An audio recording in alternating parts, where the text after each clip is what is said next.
you have a long history in DJing lah. But then the thing is, not just DJing, but in the music entertainment business lah. But maybe we can go through what is like currently this thing called the Phat Cat Collective. Can you give us a more in-depth look on Actually, what that is? so a Phat Cat Collective started because I was working in Salavi as a nightlife music director and head of music. So I was going Is around. it a DJ booking manager? Yeah, I was head of music, but they put me with the global team to go around and open up the clubs around the world. So I opened up Hong Kong, Salavi, Oh shit. Bangkok. I was a bit only involved, but we went there and I put the music programming, help with the speaker installation, do a bit of ops and all that.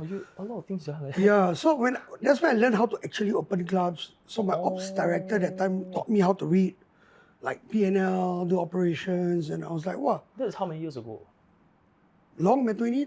I joined Salavi like 20. I came in as a resident DJ, like a part-time poolside resident DJ. I mean, like everybody else, right? Yeah. Start. I was doing like something else. I was doing like marketing, odd job marketing, small. Then I remember coming in, and then later I was offered a head DJ role. Right. And then eventually went into entertainment manager, and I formed a team, and there were a lot of boys that I brought in. Deepak. Oh, yeah. Deepak was one of my first, actually he was my first resident outside. Because he's another like open format guy. Yeah. He was really good actually. Who else? Yeah. So anyway, that's where I learned most of my stuff of operation, how to open. Then I started looking at the club scene. I was like, wow, I really made a lot of network. And I was like, actually I can do this on my own, right? I say I know the numbers, I know what we're doing, I know cost of good, I'm understanding. So I said, okay, let me go, I'll think about it. So I said I want to open a club that was unique, different. Right. So I went about, I came on the idea in 1980. And I roped in 2 other partners, Francesca and Yafit. And then we opened a Phat Cat Collective. Why call a Phat Cat Collective? Because when I was opening Salavi Hong Kong, I used to go to this restaurant that served goose. Hong Kong, famous for their fried goose. Duck or goose? Goose, right? Goose. I don't know actually. Yeah. It's very famous goose. And I buy it the rice and they will always call me Fema. Oh! So that's how Okay. name a Phat Cat came about. Oh, so a Phat Cat Collective, would you say, is like a company that owns a multitude of clubs? Clubs, yeah. So we opened concepts. Then we went, because when we started off, right, we were raising funds, talking to investors. So I was doing a bit of like consultancy at the site with a lot of people, marketing. So we consulted for Baruch. Oh. Yeah, when they first opened here, we were consulting for them. We booked a few acts, Layback Luke and all these guys, bingo players. Because in Salavi, I was doing a lot of bookings. So I did all the bookings, but I got Yafit I was a like entertainment manager. He was head of DJs. So he was doing all the bookings, right? The head for Salavi. So he learned a lot of the DJ bookings and we knew all the big like agents and yeah. So that's how it started lah. And then we went into the club, and then 1930 was our first one. And it was like the concept. I was like, somehow it was like one of the few things I don't say this, and I say this being humble and modest, but it was one concept that hit the right note from day one. Because targeting older crowds. Yeah, but we did 80s. Have you been there? I've never been. Yeah, but I know all the DJs that play there. You could see the images and all. It's like a real like back to time 80s club, right? So it was packed. I saw your recent collab at Behind the Green Doors. Yeah, it was crazy. We did 35 and above. And actually, you were talking about in one of your last podcasts, you were talking about daytime party. Yeah. And we did that at 4 to 9 p.m. And actually, that was before your podcast, but we did this 4 to 9 p.m. above 35. Yeah. It was a big hit. It was like a big hit. I saw like, Nicole Kylie's. This is 6 p.m. guys, by the way. Yeah. It's like fucking it was packed. And everybody, they were a bit older, but everybody came and they were happy to leave by 8:45, 9 p.m. Because Grab was cheaper. Right. It was, they could still go out and makan. Or if they were drunk, they could like, And what is like okay, maybe this one we can talk about it later. I want to ask you about like what's the economics behind like DJ booker. Like you as a DJ booker, how do you earn money, right? But maybe we can continue with the train of thought of like Phat Cat Collective first. So okay, you learn how to open clubs and then you open your first one, 1980. And then after that you set up you decided, okay, you know what, this should be a holding company, right? For all these brands, these clubs. And then you did it with 3 co-founders, Yafi, Francesca. Yeah, 2. Yeah, I mean, I was the third one. So 3 total. Yeah. And then you all proceed to go on to open other concepts as well. Yeah, we did Rails and Pinball Wizard. Yeah. Pinball Wizard was a bit tricky because we were trying to. This episode of Revelry podcast is brought to you by Revit, my preferred choice of anti-hangover gummies. These honey lemon flavored gummies are made with all natural ingredients to promote liver health and aids in the dissipation of Asian flush. Take 2 gummies before drinking and another 2 after for maximum effect so as to not be bogged down by hangovers the next day. So click the link in the description and use promo code RevelryFam to enjoy a limited time 15% off Revit gummies purchases. And now, back to the show. I thought the game element would work, but I think it was a bit tricky.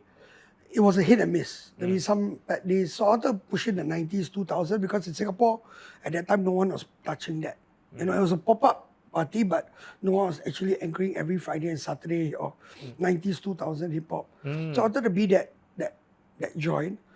But to be really honest, when that came about, we ran it for 4 or 5 months, and then COVID came, and I just opened Rails. So I took over the next door and we expanded 1980. I took over and opened a new club called Rails, which was a homage to Tanjong Pagar train station. And then Rails, wow, COVID was horrible. And at that time, what happened was the company that invested in me made me their CEO. So I learned I was running restaurants.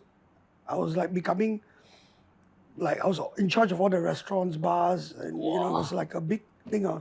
And then when COVID came, there were like 15 or 16 restaurant bars, plus my clubs all under me. But what company is that? Big Bang Capital, I remember. Oh, Big Bang Capital. So they own a lot of restaurants. Yeah, they're like venture guys capitalists. Who play, But it's tough, man. It was COVID, and then when I became CEO, it was like a Terminator. Like I had to release so many people, close down, because you got no choice. But that's how the system, the way it was, yeah. But I learned a lot, and that's why I learned a lot of like restaurant, F&B, nightlife. I learned P&L, you know, and it was like, I mean, it was a good lesson, and I mean, no one wants to go through COVID again, but it was like, it was really a big learning curve for me, lah. You know, I had to think a lot on my feet. It was stressful, but yeah. On the note of COVID, right, a lot of DJs now have developed measures to kind of like circumvent COVID, right? In the future, there's COVID, they will like move on to the more online model. But for physical space, brick and mortar store owners like you guys, right? How do you all like endure a second wave it was horrible. of COVID if it ever comes again, you know? I think like, here's the thing, if you're in nightlife, you're fucked. Confirm kena one. You're confirm gonna get fucked. There is no way that if someone tells me, you need to understand the economics of where nightlife plays in our whole ecosystem of Singapore, like the whole economics, right? Yeah. Because we're technically 0.001% contributor to the economics of it. You get what I mean? Like I heard from somewhere Grab contribute 5% to Singapore Yeah, something GDP. like that. I don't think so. I'm just pulling out numbers out of my ass. Example. But it's not a worrying factor for us to in Berlin, if you close clubs, it's a big economic. You know what I mean, right? Yeah. So you need to understand, like, that's the first thing you need to understand. And a lot of people don't realize that actually, like, the nightlife is not a big factor. You know what I mean? It can be rebooted and, you know, no issue, you know. So this is something you need to understand.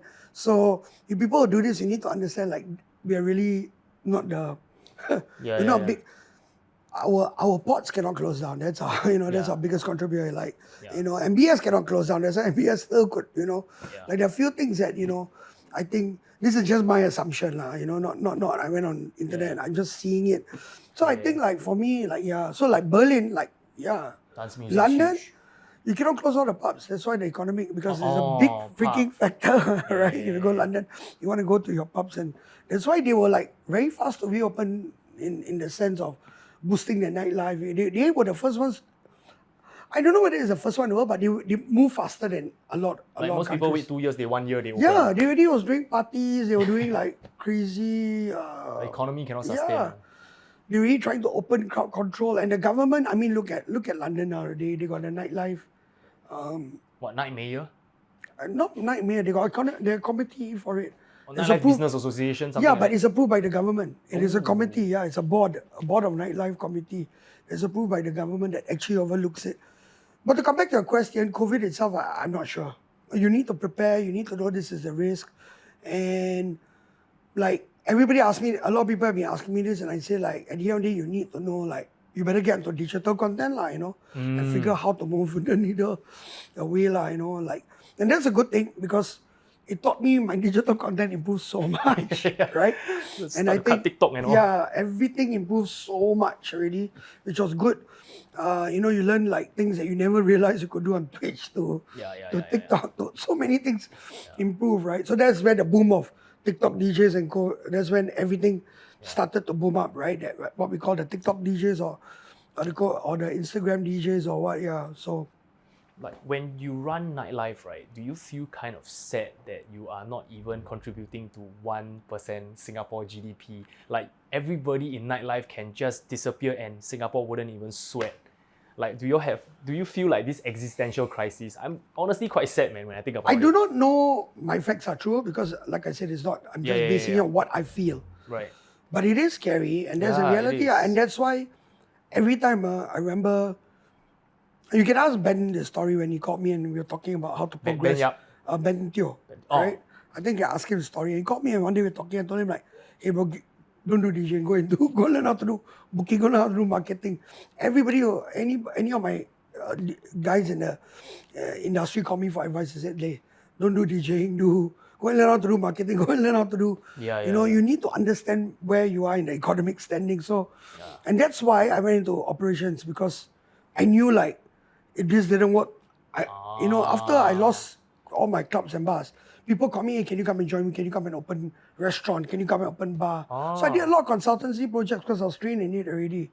I could do a lot of the, So your second passion would be, and what you're good at is ops, basically. Yeah, I mean, I don't touch the floor too much anymore, but I'm more like the background guy. I'm good at opening brands and evolving the brand. Like if you see behind the window, I'm good at opening it, putting the structure, letting it run and let the place back up, making sure it gets the right identity, the right music, the right crowd, booking the right DJs, and it's a. Are you involved in getting venture capitalists to fund it as well? I talk to investors. I don't talk to business. How does that go? I think investors at the end of the day, like there are two kinds of investors. Those for sure, like your people want to make the money, and you got the second one who love clubbing, right? And they want to own a club, right? Like angel investor. Yeah.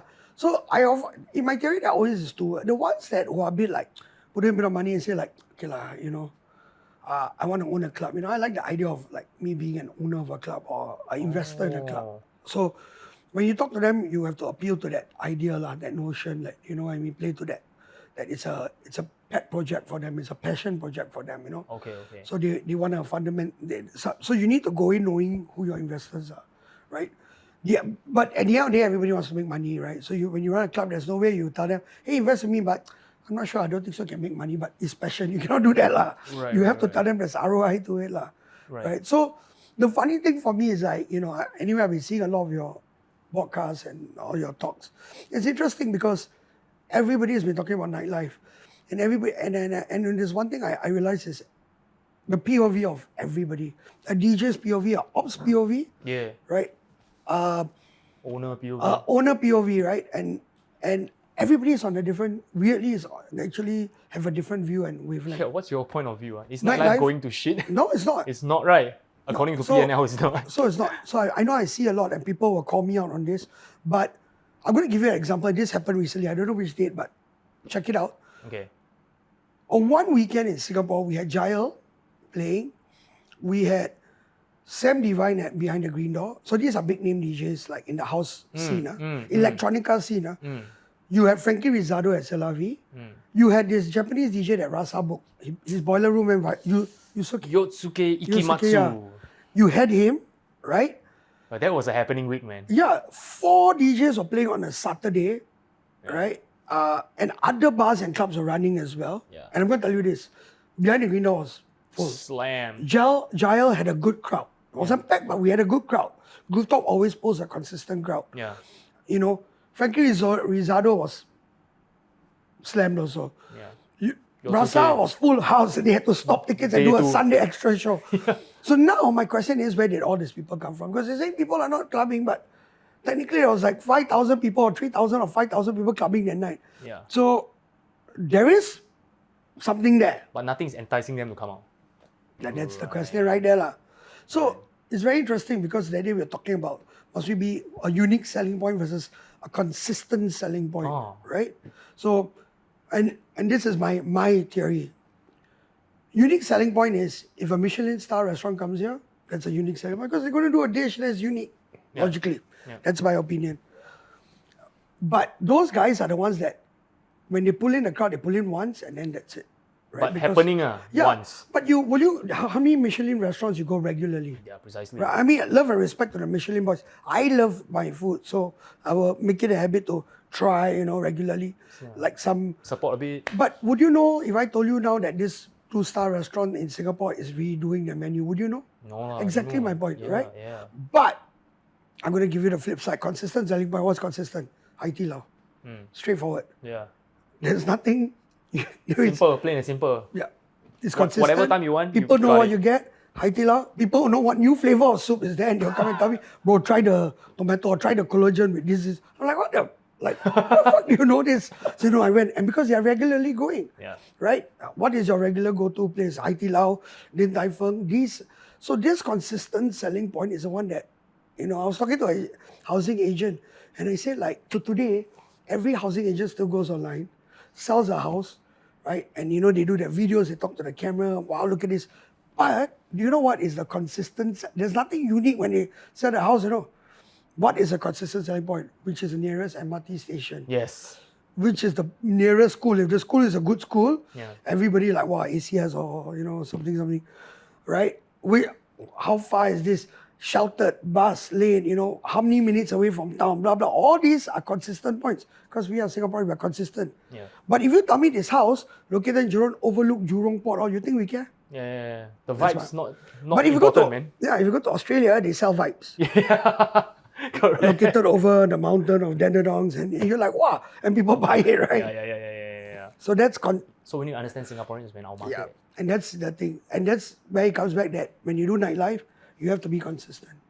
When you want to build, you have to regularly build that crowd because they want to go to a place where they're familiar. This is my opinion. Yes. And you DJ and Zook, I'm pretty sure you saw so many regular sense the word, right? Yes. Man, but they come back there, why? Because they know that I'm going to get that same experience when I got slosh and nothing is going to change. And one time, if Zook takes the risk on maybe one of your rooms where you're playing maybe hip-hop, and one day you put a DJ that plays hip-hop but some different style and it's not the normal, what will your regulars do? Yeah. Complain straight away. How many times has your regulars message you, bro, why the DJ today shit lah? Tell me the truth, right? Yeah. Bro, when you're playing, or you know what I mean? I'm not calling any DJs out, but that's because they want consistency. Yeah, exactly. They want consistency. So someone guest DJ will also complain. Yeah.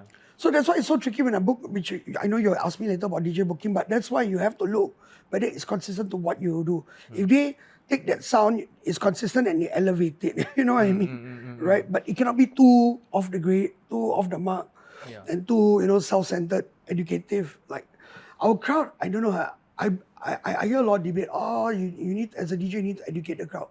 Education is tough, To educate a crowd, that means you have to play a new sound and you have to be very wary and careful, right? I don't know. You DJ, right? Like when you see dance floor, when you take that risk to drop that one song, have you seen it? Of course. I call it Moses and the Red Sea, split into two. God, what? Yeah. So it's so scary. You have to like quickly loop out and mix out. And even I also, when I educate a bit, I like, okay, I cannot, I have to pull out, right? So it's so scary. It's scary, man, yeah. But we're consistent and to today, I feel this when nightclub owners or anybody comes in nightclubs, I said, actually a lot of people in the scene will tell me, never shy away from being consistent, right? So if I did 1980, be a 80s club. Play your 80s cheese. Don't educate with dub side 80s. 80s got so, really hard, got the underground side of 80s and then you got your commercial. Say, don't be, they want to hear Bon Jovi Living Up Prayer, drop Bon Jovi Living Up Prayer. Don't have to educate, give Bon Jovi unknown track. Say we're all about education because people don't want, they want to come out, drink, have fun, party. Yeah, sing along. Right? And now we're talking about spending, right? If I want to spend, I want to spend on a night where I know I'll get my good buck. Right? We are Singaporean, right? Yeah. We look for the best value. So if you go there, if I'm going to spend $80, I'll make sure I get the right music, I get the right drinks, that's my opinion now. Yeah, you spend because you want to be happy. Yeah, and I still think like consistent selling point is more important. I think that there's a way to put in Sorry? Consistent selling point more important than like once in a while Yeah, pop-ups. pop-ups. So the pop-ups are your unique selling point, which is good to have, right? That breaks that form, right? Yeah, But that's where I feel So I have a group of friends, right, that goes clubbing very often, and then they say, right, last time, right, when they built clubs, they built the clubs as like an institute, like a community center where people can gather. So regardless who the DJ is, right, people will still come because they love the venue. And then, right, eventually they figure out this thing called guest DJ. So they book guest DJ. Suddenly more sales that night. So, right, people forgot about building the venue already. They just book a guest DJ, book even bigger guest DJ. Yeah. So they totally forgot about building the place. They just simple way out, just book bigger and bigger, spend more and more money. Yeah. Yeah. So it's like 1980s, right? Because people came there for the music. I can put any other DJ as long as you play 80s music, I'm packed out. Yeah. Right? Yeah. Right. I can put you. Even I had to play sometimes, and I'm not good at my 80s music. I know my 80s music, but today I always say 80s music is very hard. Yeah. It's very hard to mix 80s music, and I respect like DJs who can do it. Man, I know people laugh and say it's cheesy, but fuck me, tuba, mix in, and you need to know which point to take. You need to know where that 4 bar, and today I like. But like it is really like that's why I say like consistent brand lah. You need to be consistent. I think Zouk did it very well, and that's why. And then when Zouk changed and they were catering to the younger audience and people were like, Zouk should go back to this. But I mean, I'm actually with. I know this is going to like offend so many people, but I actually think Zouk is doing what they need to do to make the business work. I understand it's an institution, but if Hard Dance is selling and packing your place, I mean, if I was a business owner, putting on my business cap, right? Yeah. Then, like, you have to hard dance it, lah. Yeah, you know what I mean, bro? I mean, I know how many of you DJs are playing there that really. You really want to play hard dance? No, maybe you do it. You understand this is the business. Yep. Right? Then there's this soul part, right? Where, but if you put Louis Vega in the main room also, one house DJ, he's not going to pack 2,000 people. This is the reality. And I'm not being a dick, but that's the reality. It's a Singaporean consumer Yeah, behavior. I'm just being real. This is just a voice of reality. Now, from a creative point, Zouk must be, then I can tell you, Zouk is an institution, we must carry the sound, we should be purveyors of the sound and, be the tireless cultivators and blah, blah, blah, but, right? But it's hard lah, and anyway, nowadays, hard dance is a big thing. You can once in a while try to be a bit quirky, but try not to, I think it's good to just do it once in a while to have a bit of brand allocation and what we call lead loss campaigns, right? Like, and you just do it, but you lose money, but just to show that you're still that. Yeah. But that's my opinion, yeah. So yeah, nightlife is it? I think crowd spending has dropped, that's for sure. Obviously it takes them a bit more harder to come out, but and yeah, they're not spending as those days. But and all the problems that we face in nightlife, there was an article that came out, and I was actually quoted in that article. But I feel like it's the same problems we had for the last 10, 12 years. There's nothing. Rental has been high, F&B caused by alcohol tax. It's the same problem. We've been working around it. I mean, yeah. So I oftentimes, right, in this podcast, initially it started out as me conversing with DJs, right? And then eventually it got kind of stale. So I start to go into the business, the pop culture side of things, right? And then I realized this trend. Oftentimes, right, in one industry is a problem, right? In another industry is not a problem. So I would like to parallel a club versus YouTubers.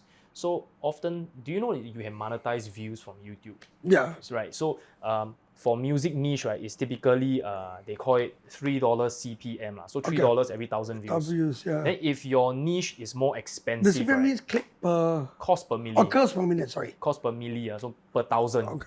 So $3 CPM usually for music niche. And then if you are like talking about jailbail or law, right, which is more valuable skill and more expensive to run ads on those channels, right, then it can cost up to like 56 CPM.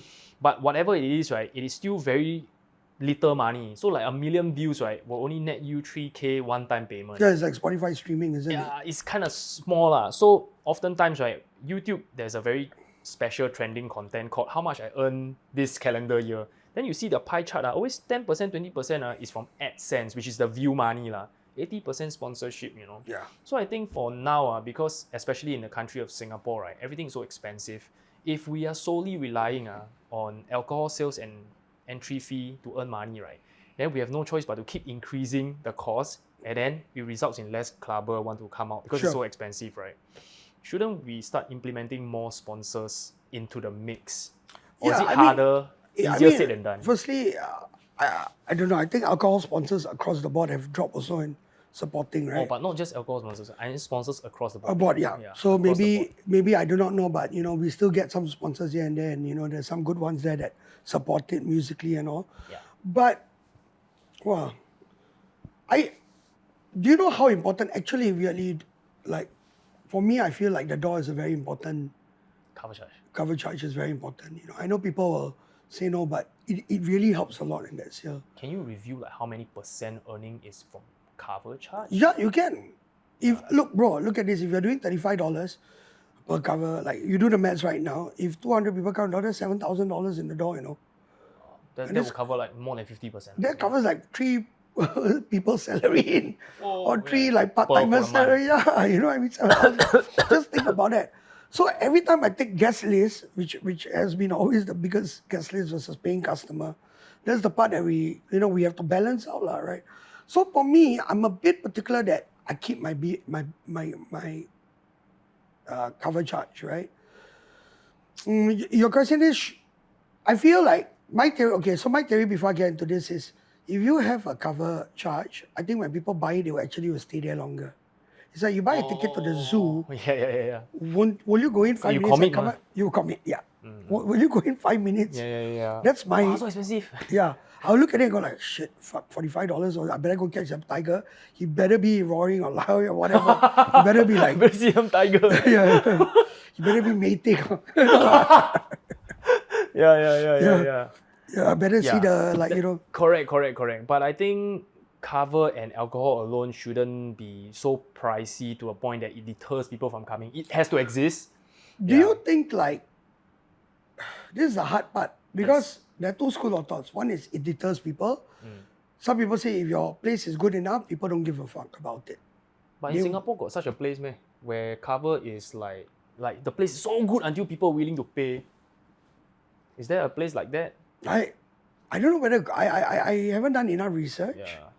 Have I booked guest DJs that they're willing to pay at the door? Or maybe for the guest DJs. Yes. But for the venue, I don't know. Yeah. Have I done guest DJs where, I'm pretty, like, Rooftop just brought on one big DJ.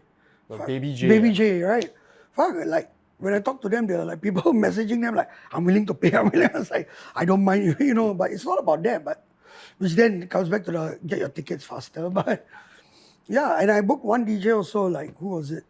Sam Levine, Zakis, a few of them, and they were packed out. Like, people are messaging like, oh, I don't mind paying like $80, $90 at the door. I'm like, right, which is good. Wow. I wouldn't mind taking the money, Right. So, yeah, I see so many points of view. I cannot conclude a lot of things. This is my theory, and I think like Singapore is a place that has.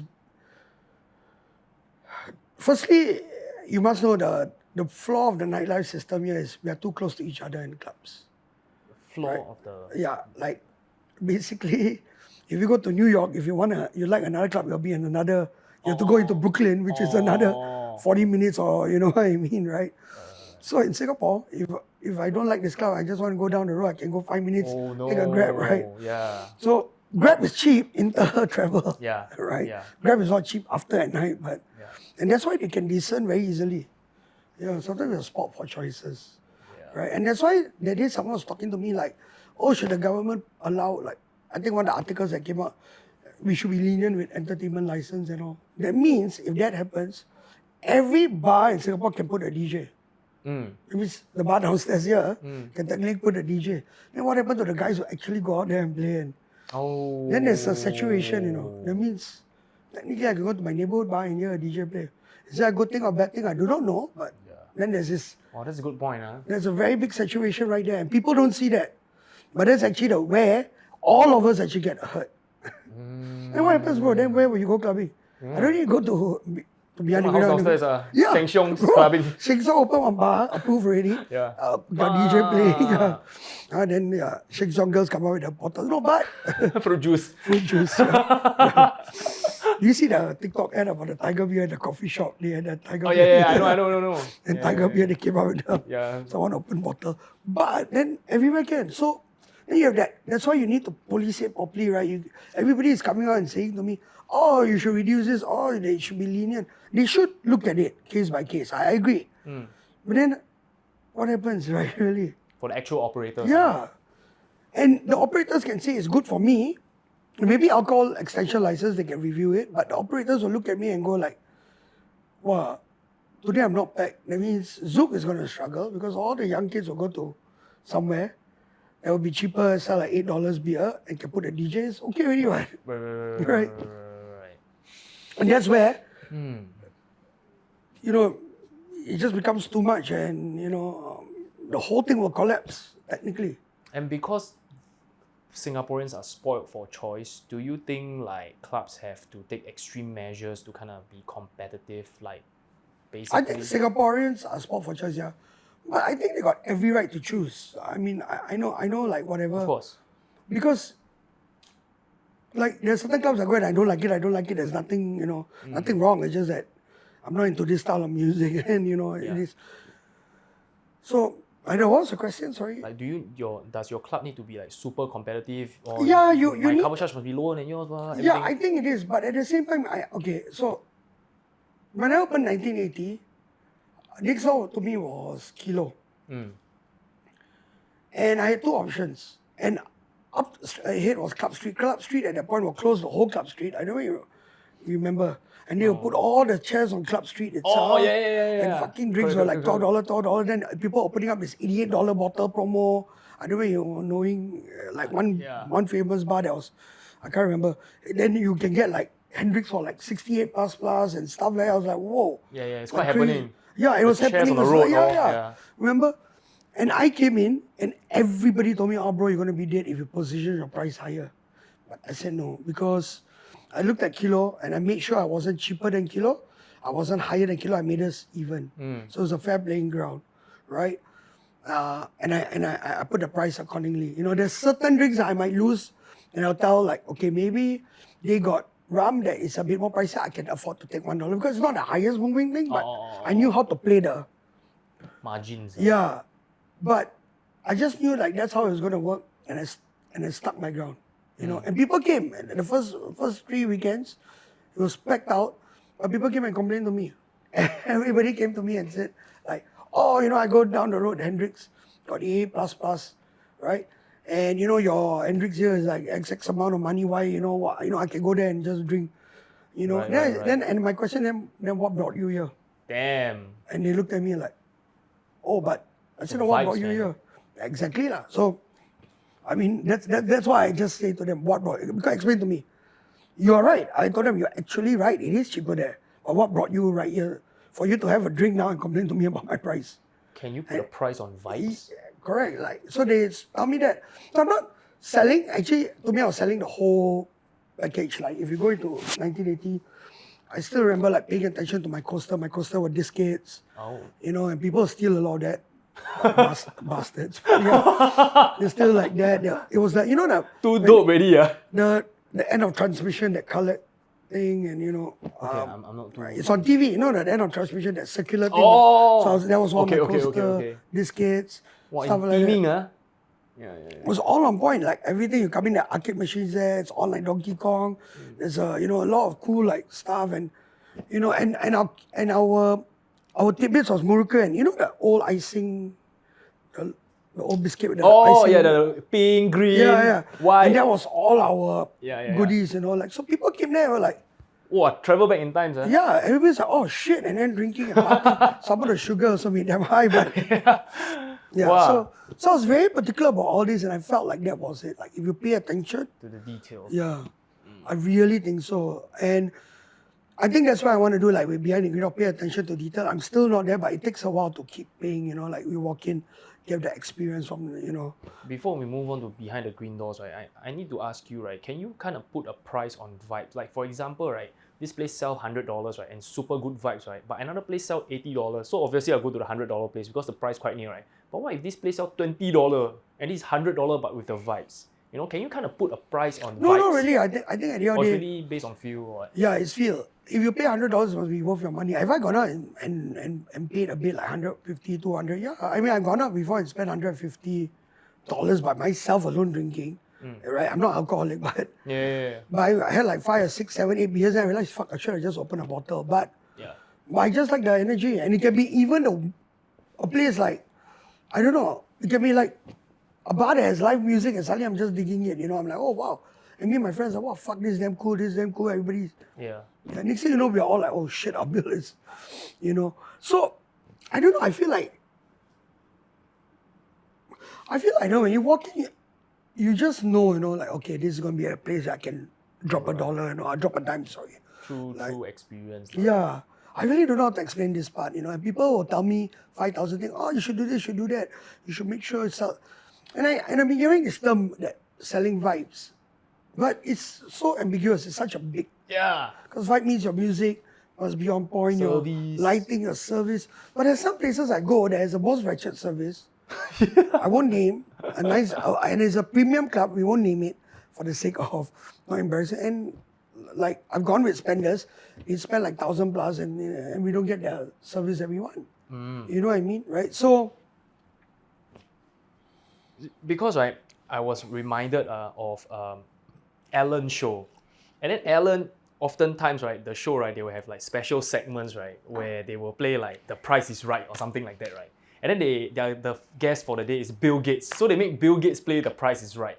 And then because he's so rich, right, for so long, right, he can't even know what, he doesn't, he didn't even know, sorry. His reality is so distorted, like toothpaste, probably $12. Then really, what the fuck? So imagine, right, you are so successful opening more and more clubs, right? Then how do you like still stay grounded? Because my other hat that I wear is a DJ, right? So I told you that the POVs I've heard of everyone is the hat I've worn across the board. Okay. Right? Plus you talk to a lot of people as well. Yeah, I'm a DJ, I was an operator, I'm a business owner, like literally ran business, opened it from 0 to 100. So I get to see all 3 POVs, So I understand when a DJ tells me about nightlife, I understand when the operator, the bar people tell me about nightlife, and I understand when the owners and business owner come up to me, and all of them got different point of view. The owners will tell you manpower cost is high. The bar team thinks I should be paid more because I give you good service. Logical, right? Yes. The DJs feel like, oh, where can I play my music? Why I'm playing to an empty dance floor? Yes. DJs, I mean, Singapore DJs, everybody expect to like rock a dance floor, but right, yeah. So I wear all 3 hats, and that keeps me grounded to know what's going on in the circuit. And I try I talk to a lot of people, and I try my best even when I take gigs, right? Like I must play for pop-ups, clubs, and I'll do 1 or 2 bar gigs there just to know from vibe to, what is it, what they're doing. I think as a DJ, I get to like on my hat, like put on like all 3 hats and go like, oh, I'm playing this track, I'm trying this jazz stuff out. Can I be avant-garde with my music? Can I be cool? Must I be commercial? Must I play edits? But, I really don't know. Yeah. Right? So, like, I think the up-and-coming younger DJs are thinking of DJing as just a one track. Like, I need to produce music and then play at music festival. But the way you do it, the way I do it, shows that you can just be a DJ and be very successful at it. Yeah, I mean, a lot of young DJs I meet. And I love them. There's some really good ones out there. But I find they struggle to play to a room. And I think Jeremy Boone today put up a video of Frankie Knuckles saying, right, the famous Frankie Knuckles, the creator of house music.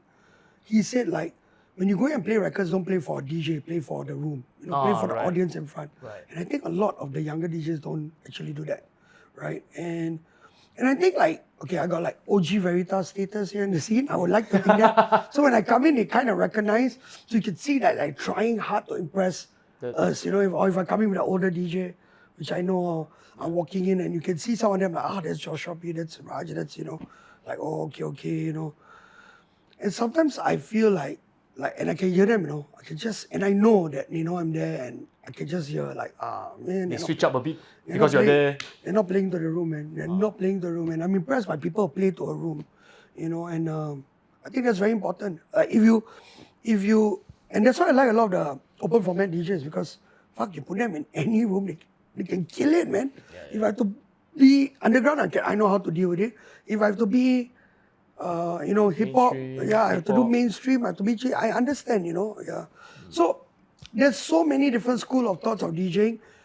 People, the ones who want to be educators, right? The ones who like, and we have DJs like that in the scene, which you need. You need all these DJs with different mindset to balance us out. And that's how the music scene actually keeps alive, lah. Because that's the balance, lah. You need the ones who are cheesy. You need the ones who can rock a dance floor. You need the ones who are old timers who still complain about those days, right? Right. Playing with vinyl. Yeah, playing with vinyl. Those days I play with vinyl. I mean, but I think create cool, a variety of offerings, like. Yeah. Keep the nightlife vibrant a bit. And I think it's important. You need to give that offering, and a lot of people say, oh, these people are collective. They stick to themselves. But I always see it as a good thing, because you're giving another offering to the scene, and you don't realize how actually important this is. Instead of hating that collective, actually we should. And that's why nowadays I try to push other collectives. If I like that gig, I think I should push it through my own social media and like give a shout out. Check this DJ out. Share. Yeah, because it's not about being.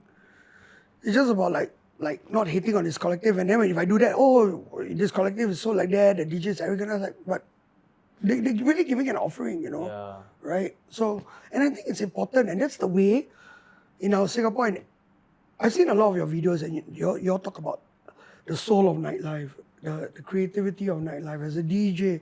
How are people, blah. But these people actually play a part in that, and you need them, right? There's always this theory, like they're legalized red lights because you have to balance out the crime technically, right? Because it's legalized, right? Some of them, Must have a balance, right? Yeah. You must see some. You need some darkness in that brightness. Yeah. Without dark, then you cannot see how bright is bright. Yeah. So I still think you need it. And I started out as an underground DJ. If people actually know my roots, right? I started as a drum and bass breaks, and I was doing all that.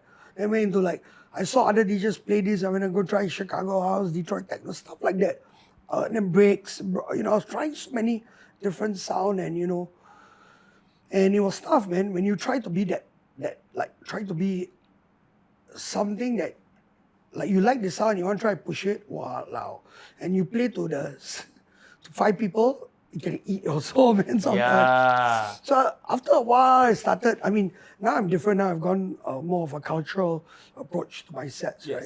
So yeah, I have got more pushing my minority sound and the South Asian, and which is cool, but that's a different thing altogether. It's an artist persona. Yeah.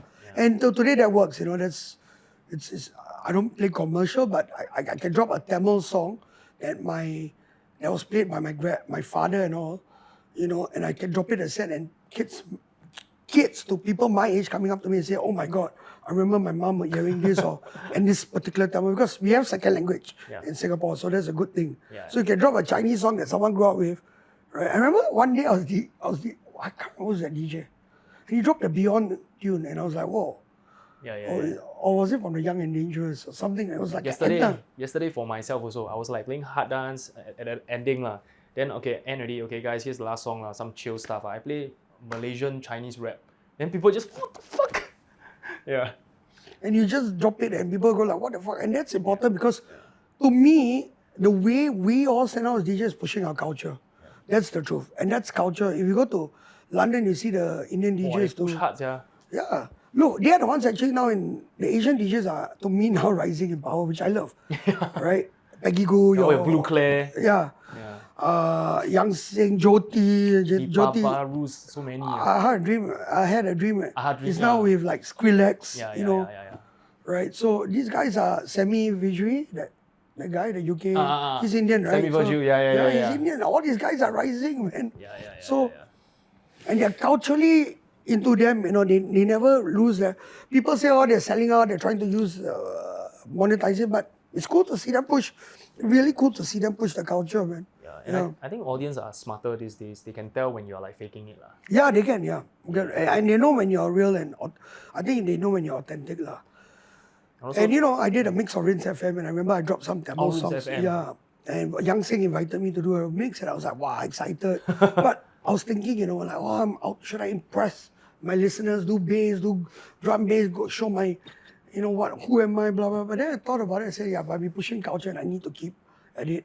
It is going to be that way. And I still kept to my end of the thing. And actually, Yang Sing called me and said, oh my God, it was a good mix, And I actually put Tamil dialogues on movies I grew up with inside the mix, So he was like, the mix was done in a way that if you ever watch a Tamil movie in cinema, which I recommend you do, I heard they watch it. Like 4 hours long or something. They are 3 to 4 hours long, and that's why extended set, bro. That's Sunrise why they have intermission. They actually have a point where they put the word intermission, so you go and toilet. it's a scene that's going to be like, oh shit, the whole story flips. They finally reveal the bad guy, and intermission comes in, so you can go toilet, you can go and top up your Coke or beers, depending.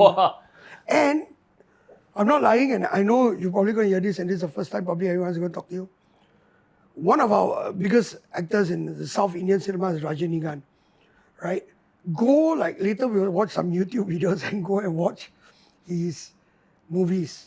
This guy is so huge. In Singapore, it happens.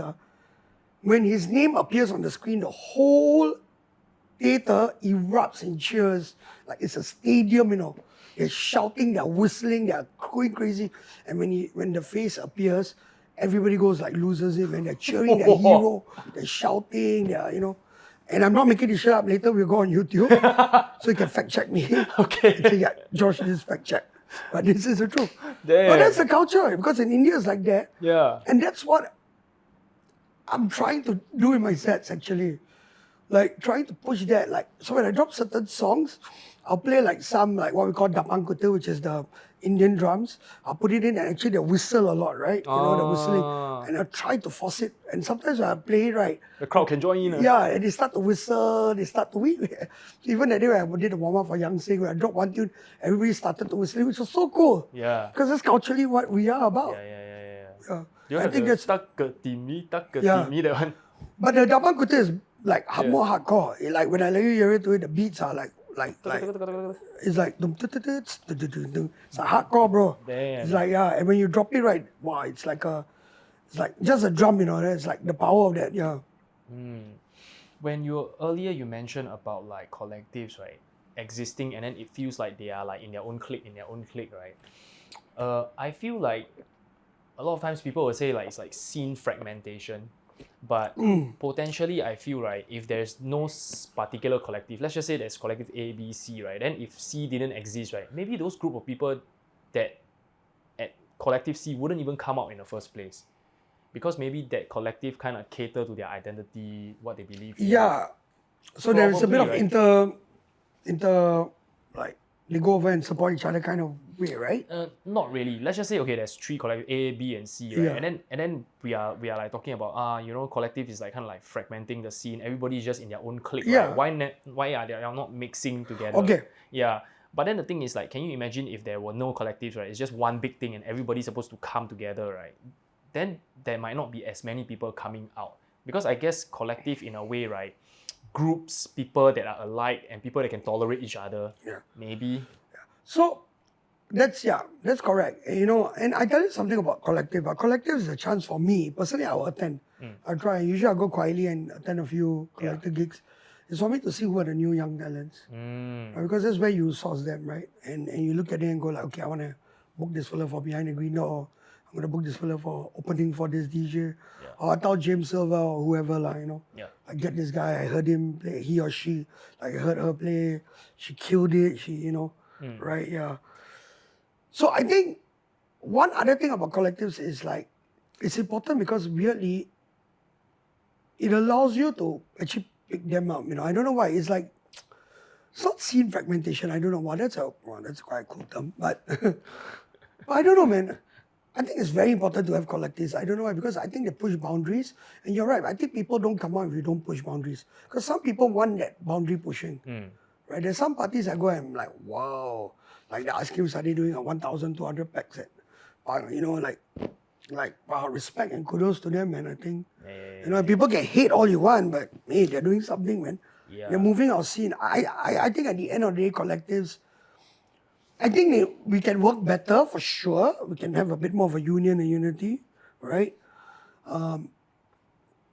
But yeah, I think collectives are important. I know people will argue me and say, "Oh, you practice. They're like they think they're better than this crew." I think that's where that Rivalry. yeah, and it's going to look at the end of the day. If you're creative, you're going to have a creative ego, lah. There's no DJ I met that doesn't have a creative ego. Yeah. Right. I met even myself included, and at least I'm going to be real. Like, have I gone to a set and said like, I don't like this music, it's just so cheesy, blah, blah. Have I done that before? Fuck yeah.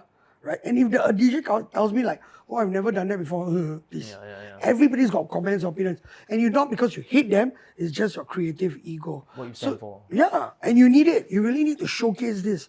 So these collectives really need to keep at it. They can be a bit, look, we can work better together, but yeah. So, from what I know, some club owners, bookers, they are complaining that, okay, all these collectives, because collective is easier to form now more than ever because of social media and all the youths are just willing to try new things, right? Group together, form a group, and then they call themselves a collective. But then the thing is like, everybody thinks that they are the best, like everybody thinks that they are better than everybody, right? So, okay, I want to charge more. And then oftentimes, venue and collective just cannot work together. Do you face that issue when you're working with collective, especially younger ones? I don't really face that because maybe I got a bit of gravitas in the Singapore scene. Meaning I got a bit of like cred lah for me to go and like no way, man, like fuck you. So what, can be a bit firm with them. And if one thing about me is like you can ask people, like I'm a bit more like I'm a business owner at times when I book you. Right, and I can be the DJ. But majority of the time, I'm a business owner, so I'm very straightforward. And I'm like, yeah, if I book you, you want this amount of money. What value do you bring? Yes. I don't need you to pack up my place. Please don't get me wrong. I don't need you to pack 1,000 people, and you know what I mean, right? If you can, then go and open your own club, and that's what I did. So that's exactly what Deepak said. Yeah. And that's why I did, because at one point I was playing, and I saw a lot of people coming for me. I go, but 1980 lah. Because my friends come and support me. But your friends should never be your core group customer. That's another business thing altogether. But it should be your icing on the cake lah. Remember that? Yes. Never your core, So what's your core? Your general core, public. Yeah, must be your general public. And you must remember this. The public, like any DJs out there, like they must remember this. When you play out, right, play out to the audience always. You must remember that. Because my database or my fan base right now grows because I'm playing certain sounds and culturally it's hitting the general audience, I don't want to use the word commercial, but my music is accessible. I don't know if you've heard me play, but I'm a bit accessible. Gray area, half. I'm half. So people always call me like, bro, you touch it, but you don't really go there. Yeah. And somehow I echo, then I'll get into drum bass. But I think it's so important. Ramesh is one example of a DJ that I love to watch. I don't know whether you ever get a chance to get him. Like, Ramesh is one of those DJs that, like, to today, I don't know how he does it. He can play a 60s song from like Thailand rock and mix it with like Latin, and people are dancing, and I'm going like, right? And they're not even at all. And this is like a commercial crowd. I work with him in Kudeta and Salavi, so that's Ramesh for you. Yeah. And I think they are the ones that remind me, like, at the end of the day, when you go in there, you take charge of the crowd, you know what to do. You look at you just know, you need to read the room and know. And once you win them, right, I think once they trust you as a DJ, they will let you take them for a ride. And that's where education can take place. That's what I feel. The problem is I feel like a lot of them don't do that now. Right? They come in straight, want to fucking bang it out. So people are like, Correct, right? Nowadays, so many people just want to show what they have. Everything is about me. If you care about the crowd, then they can care about you. And I think I've heard you always talk about like somehow DJs, and some of them are so technical, which is cool. But like you say, you can keep on scratching, but do the audience know what you do? Or 3 click flat, 2 click flat, 1 double order combos. People don't. I learned scratching, because I thought, But I met who was it? DJ, was it Z Trip or Shortcut? I can't remember. One of them, please lah. Yeah, one of them I met. And in fact, Jazzy Jeff told me, like, he knows from the start of his set who my audience are, right? Because he will intro, and if he scratches a bit or he juggles a bit, if you watch his intro, he'll do a bit of scratching, juggling. Simple, no? He'll look, and you can see people like, then he knows, okay, these are the, I must do my Peter Piper routine or whatever, right? Yeah. But if he knows I'm playing right, then you know like, I have to be hits, I have to, Two hits. So he knows, man, he knows by his style of, And Shortcut always say like, when you do all the scratching, sometimes you don't know, but it's good to elevate your turntables because they don't need to know you're scratching, they need to see your hands working because that's the most, when you ask person do a charade of DJ, what's the first thing they do like that, right? That's the international side. You go, where your decks today? It's like, so they always want to see your hands, right? And they always elevate their decks. So it's very interesting. So they don't ask you to look at, they tell you more of the visual aspect as a DJ versus the actual technical of the DJ, which is surface level. Yeah, so interesting. I go like, oh wow. So these were DJs I look at them and go like, wow, they understand the commerce, like the business of DJing, right? They can be real and still, right? Yeah. Yeah, they are originators lah. I think they went through so many tribulations, right? Like empty dance floor, packed dance floor, everything they went through. Really. Yeah, and look, I've caught scratch DJs. I won't name some famous scratch DJs I've seen, and they can do 1 hour scratching. And even I, who can understand scratching and combos, even I'm bored. I'm like, okay. Too technical already. Yeah, Yeah, at the end of the day, you are like, it's a service line. Like I interviewed Ashe, right? He said that a lot of people fail to understand that in DJ, you're actually doing customer service. Yeah, exactly. You have to smile when they ask you for requests rather than, hey, fuck you, Yeah, then it will leave a kind of sour taste. And then will they come back again? It's so intricate and it's very hard for a young DJ to absorb so many of this kind of thing. Right? Yeah, it's very hard. And obviously they are scared lah. I mean, look, at the end of the day, I also get it. I get requests. I get, you get people scolding you. It's part you sign up for it. And every job there's pros and cons. So when DJs come and say, oh, it's a struggle like this, I was like, yeah, but you sign up for it. You need to know this is what you're getting into. Yeah. Don't come and tell me There are few pet peeves of mine when I book DJs or when they come and when I book them and I'll never, like for me, it's like when they complain like, oh, I played this, but they want something more friendlier, blah, blah, blah. Then I said, you never do your research enough. Like if I booked you at this place, you would have known that you shouldn't have done, Then there's some DJs who are like, oh, I don't know. Like just play and they have the dance floor, but they want to be so experimental that they're just playing for themselves rather than, We call it masturbating. Yes. Yeah. It's like more self-gratifying for themselves that I'm like, yeah. And I'm looking at them and going like, I don't get you. I really don't get that part, You can't be a masturbator. You also cannot be a cookie cutter. Yeah, exactly, bro. You need to be... And I think you learn technical to get you out on certain situations. Yes, exactly. Yeah, and sometimes I learn, I was learning scratching a bit and I learned some basic chirps and clicks but after a while also, and then when the first time you learn, you do all it in your set you hold out scratch steps. Overkill. Then you like, after a while, then you juggle, get. So some of them I will be, and I've scolded some DJs also before, like, bro, can you stop scratching? Like, you're killing the song, you know what I mean? Too much lah. Yeah, I've seen also some DJs, they just learn scratching then they overdo it. Yeah. And there's a time, you got some 4-bar, you want to do some like, like teaser. I like it. I like when they do it. Yeah. And if you see some of the old school DJs, oh my God, there was one video I saw that day. Can't remember what was it. Oh, the way he scratched was so lovely, like so basic. Basic chirps, never even do like clicks, just chirp, chirp, chirp. That's it. Yeah. Then cut back again. I was like, whoa, it's so elegant. Yeah, I loved it, man. Yeah. Done with the days of hyper technical. Yeah. So that's why I feel we can now move on a little bit to behind the green doors. Is that like Phat Cat own or co-own? It's co-own. So Kilo Collective reached out to me because we were neighbors, and I think they liked what I did in 1980. And just after COVID, they called me and said, "Want to do a project together?" So I said, "Okay." I went out to Bali. I saw a few of their projects, and I liked Behind the Green Door, and I said, "Let's do this." I like the idea behind it, and it was something cool. And I just knew it would work. And I just want to make it clear, I don't want to be an underground club. I'm not so I don't want to be known as a underground dance club. I want to be a place that has good music. We have alternative sounds, meaning like we have that offer you, but not the identity. But we don't want to be the identity like we are, because once you go underground, wow, bro, different man. So when I and the owners sat down and they were like in agreement with this, right? And I said, look, I don't want to do underground, man. Like, I'm done. Like, and I love my underground. As a DJ, if I put on my DJ cap right now, I'll be like, yeah, man. sign me up, bro. Yeah. Right? I will do the underground club. But yeah, and we were listening to the music, and we were listening to the Afro house sound, the tech house sound, where we were going. I was like, oh yeah, this is accessible, digestible. This is what I like, right? And let's just do it. Whether it's cheesy, not cheesy. To me, it works. People love that sound, and I don't go EDM, I don't go hard dance, but at least I've got that. Yes. And ever since I've been doing that, obviously we still need to tweak it. We still, it's an ongoing process. It's been working, and yeah, so.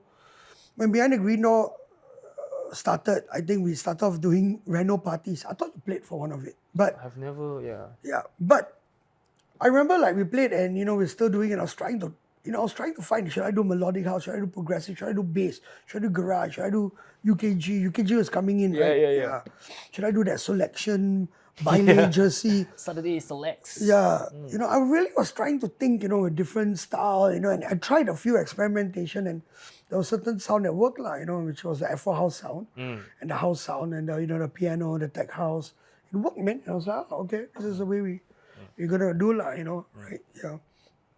I tried the 135, 140 BPM house sound also. Yeah. But Singapore don't have a drug culture. Right, there's it's an alcohol culture. Yeah. Right, so when you choose music, you need to understand you're playing to an alcohol crowd, right? Yes. So that's something another part that DJs fail to understand, right? Yeah. Discovering the sound of Behind the Green Doors. Yeah. Right? Don't want to promote it as an underground venue. We don't want to, yeah. I mean, sometimes we get it, but and it's good to push unique sounds at times. Sometimes I allow my team to, they have to convince me like why, what's the reason, what's the common denominator. There are a few things that I question my team about when we book DJs, I think James came on show and explained as well, but like how viable is this, what sound, does it strain too much out to hear, and Yeah. But if there's something I learned about DJs, generally you cannot predict their set. Sometimes it's their mood, right? Yeah. Sometimes you hear their set online, you're like, fuck, this will kill it. Then they come here, they're like playing some like fucking horse galloping just for like the whole 1 hour. Maybe they drunk and they fly over. They just like, Yeah. So I always feel like they are just in a different, it's so hard, man, like in that sense. So you have to be very, very careful. And how you book guest DJ, how to cut them off halfway. Like, hey bro, cut, bro, you're done, Wow, shit, jalat. You cannot I've done it before, but not good lah. Then later bad reputation for your venue. looks bad lah, but so, and then you have to go back to the drawing board because it's not the fault of the DJ, it's your fault, because you have to do your due diligence to actually make sure. So you need to understand his range. Yeah, you need to understand, you need to make sure he gets the brief, or whoever you're booking, right? Obviously, certain DJs, like you book Black Coffee, cannot tell Black Coffee, hey bro, you only can play hip hop. He's gonna fuck you. Hey bro, cheesy lah bro. Yeah, bro, sorry bro. Cut. Hey, never play Despacito. Sorry. Sorry, bro. Stop playing like Afro house. This is not what we book you for. Yeah. What the fuck you book me for? Yeah.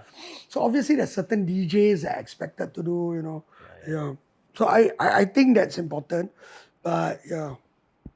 So when you first went overseas to look at the brands of Kilo Collective, right, and you decide upon Behind the Green Doors, right, what was their music direction there already? They were Or doing is it Afro house, congruent? same. Same ah. Yeah, they quite, they This more is or less. Bali, right?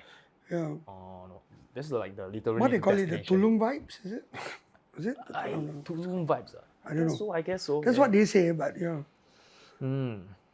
Then how long did you all like kind of take to figure this out? Like you have like a certain direction at the beginning, and then you open the club, and then based on the crowd feedback, you got to change. Right?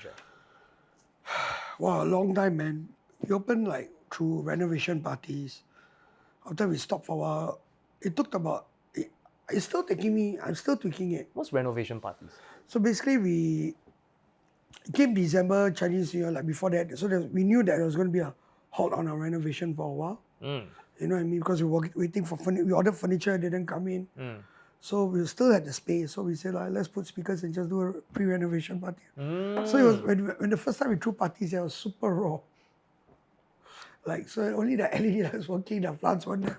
Just super raw, bro. We closed the VIP. So some people give it like, wow, underground like vibe. Right. It's like that kind of vibe, right? So Warehouse vibe. Warehouse vibe. So we did a few parties with a few people, Rooftop, many fairs, and I got some of them, and they were like nice enough to throw parties with us, and it was able for me to gauge and all, right? So yeah, and if you work, we're still tweaking. There's certain things I need to work on better, because we still have to be consistent. I still need people to go there and go like, okay, this is good music. Yeah. So to answer your question, I still think we're tweaking. I mean, I know where we are headed to, right? And if there's something I learn about music programming is people say, oh, you want to do something, you must sit for 6 months, right? Or 3 months, must build. But no, man. Singapore right now, no time to build. Within 2 or 3 tries, it doesn't move. Like there was this famous statement from a famous person I heard, and I applied it. I realized, why you hire fast and you need to learn how to fire fast. And I thought, I think Gary Vee said something like that. Something Gary, I thought, fuck, there was because our ego will tell you, let's try and make this work. Let's try and make this work. Invested already, ma. Yeah, you invest, like, fuck it, let's try. But every time, you do not know, if you try something, if your revenue doesn't mean revenue is seeing lost, So the more you delay is actually when you get into the P&L, you are actually hitting the P&L, you're taking a hit. So you have to react fast and say, no way, man. That's why there's some DJs I book, local or international, and some play, and I say, no, I'm not getting them. Because it hit my revenue already, I knew like, fuck, no. And it's not because they didn't bring in a crowd. I don't base a DJ like that. Because you can sometimes be a quieter night than usual, but I see the number of people walk in and walk out. That's why I have in and out. I can see all these numbers, you see. I've got data to justify. At peak time, I've got the highest walkout. What the fuck, you know what I mean? Like, that's how I look at it. Marketing's job is to bring the crowd. DJ's job is to keep the crowd. Yeah, and I think it's very important. And you got that in and out. That's why we got that. Why security do it, apart from knowing the crowd control, is to look at it and go like, oh, at 1 hour, the average of 40 people walking out. Or, okay, that's okay. But if an average of, my club is 200, if an average of 100 people are walking out. What is half? Clear half. Exactly. Right there, you don't even have to be there. You just look at it and go like, fuck. Then you go and see, like, what did that guy in and out is what? They got like graph, in, out, and time. Yeah. Then we can average it. There's a formula. Oh, shit. Okay. So you can get into that details, right? You can look into that. You can look at sales, right? On your POS, you can pull out like, for the 3 hours, how much I made. When guest DJ play, technically it should be elevated. Obviously, sometimes when guest DJ play is packed, my sales drop a bit. Why? All on dance floor, right? So you need to also be smart and understand, where you check your boxes and, So I think data is very important in this day and age. When you run, in fact, restaurant or F&B, it's so important. And I think a lot of people are not using that to their advantage. But oftentimes, right, the people that is going through all this P&L, truly understanding, they are not the real owners. They are the CEOs or something. And they are being hired by the owner. And then the owner will be like, this kind of things that you described to me is like, there's a lot of nuances. Like, the guest DJ play, right, then the in and out, right, is very little. So it's mainly in, right? But the bar drop. And then the owner will look at this as a red flag, But as an operator, you know that this is actually good news. Yeah. So how do you like convince the owner or the person that's spawning the money, right? To chill the fuck out. So that's the part visually you have to show them. Like, if there's one thing I do is like I have to identify it and say like, this is what happened. There's a DJ, look at the dance floor, look. And you look at it, go like, and usually they'll get impressed. Okay. You got photos. You got photos, you say like, oh fuck. Yeah. Oh shit, now I get it, So if you see, majority of them get it. Obviously got some then what must we do? Oh, then we should have increased minimum spend. Oh, we should have. And the worst thing is, you cannot exploit the market. You know what I mean? You can put you can put a price on your table, but you cannot like take advantage of it. There's a thin line of exploiting. You know what I mean, right? You cannot go like, I'm bringing a big name DJ today. All the tables $7,000. When your normal table is $1,500. Yeah, and have I seen clubs do that? Yes, of course. Right. Yeah. We won't name, but you know that they have done that because they were like, oh, we have to make back. Maybe if you're gonna book a $35,000 DJ, USD, or even 50,000, let's just go lower dollars. And you're doing it in a mega club, I'm just gonna let you know, like, better get alcohol sponsors in. Yep. Right? Cover charge has to be high, logically, and table spend has to come in. All these three factors play a part because everybody tries to do what? Make back the money that they invested in the DJ. They don't want to lose money, they either break even. Yep. Right? But 10 times you book this DJ, maybe 3 or 4 times you make it back, the other 6 you better write it off and say like, fuck, we're gonna lose money. Yeah. It's a lead loss. It's a loss leader. It's just a branding exercise. Loss leader, sorry. Yeah, that's true. How often do you all do that? Loss leaders, or for smaller venues? We do it. Have we done it? Yeah, there are a few times I've like booked DJs just to put my brand and like, okay, you know what I mean? We break even. Dream as well. Yeah, but I dream we did well, But I'm a guy that I've done this enough to know like I can figure a way to break even. And if I lose money, it's not going to be a big dip. Yeah. Okay. The worst case break even. Yeah. Right. I think you need to be smart enough on how you do things, and obviously it's a risk you take because I'm not saying that I got it nailed on, right? But I still need to teach. Sometimes I need to teach generally. Let me rephrase. My team and I will discuss, right, how we can make it work, and I think that's the core importance, right? Having a team that can like try to make it work. I did a 1980 party 4 to 5 p.m. right? 4 to 9 p.m. Right?